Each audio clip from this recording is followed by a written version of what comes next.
Okay, so 7b, we're finding a probability that a randomly chosen arrangement of these 9 letters of delivered has exactly 4 letters between the two Ds.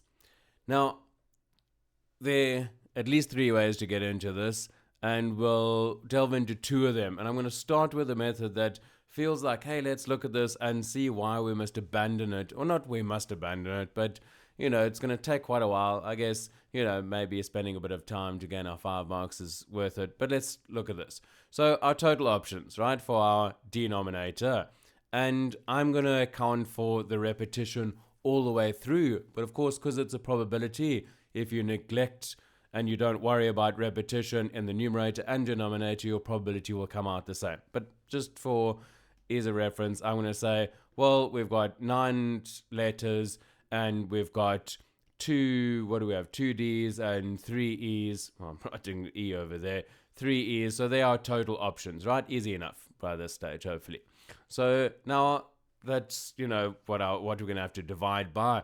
Now let's play through the options. Now we could have, well, what did we want here? Exactly 4 letters between the 2 D's. So we could have D, 1, 2, 3, 4, D. And we have what? 1, 2, 3 letters over here. So we could have our 3 E's over here.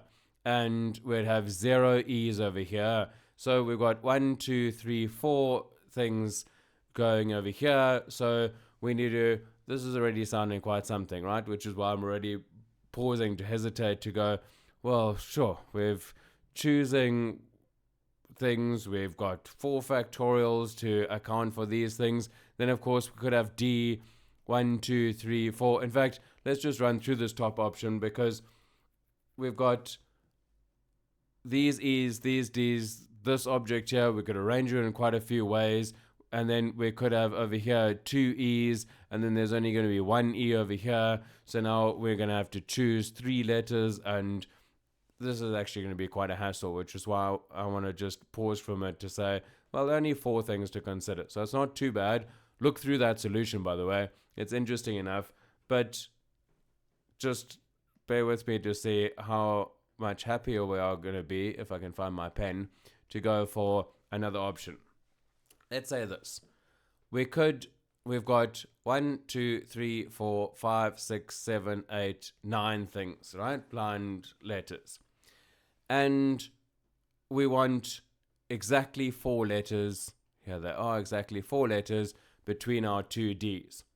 Well, there are only 4 ways we can do that, right? We could have D, 1, 2, 3, 4, D, and then effectively all those 2 D's could just move across. So the other option is that we've got D, 1, 2, 3, 4, D, or 1, 2, 3, 4, 1, 2, 3. So they're going to be 4 options, right? So we're going to multiply whatever by 4, and now we can just consider one of them. Well, we've got our 2 D's down, right? We've got D, 1, 2, 3, 4, D. Now, how many things do we have left over here? Well, 1, 2, 3, 4, 5, 6, 7. Well, that's easy. There's 7 factorial or 7p7 ways to put it, letters in there. But just remember that in our word, we've got 3 E's. So we just need to account for the 3 E's. So there we go. 4 times 7 factorial over 3 factorial. And then we can divide by our total options there. Just a word back to the beginning. Of course, we could have not worried about the repetition, in which case, we would have had these 3 factorials, we'd have another 2 factorials. Everything would still come out in the wash. I just thought it's easier to engage with it with those repetitions, actually, or those repeated, not identical objects. That's what I'm looking for. Okay, so I really want to just come back to this of this option. Definitely an option. Just the chances are of you've skipped one of the options, you've played with one of them or not. Really, it becomes messy, where this option over here suddenly so beautiful and pud sticks, and it gets you all the way home. Okay, so that's 7B. 7C, also 7C is not going to be too bad, but we'll get to that now.